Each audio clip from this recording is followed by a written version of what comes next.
सोचे भी गया जो फर्स्ट आ गया ट्रेनिंग के मेन्यू से कर दिया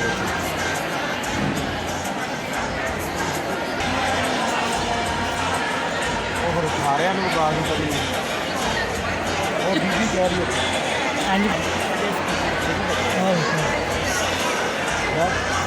कराची में है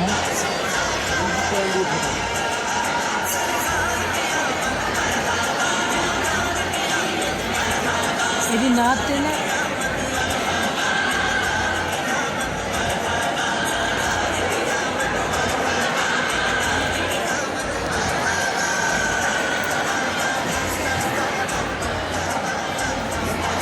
डब आ गई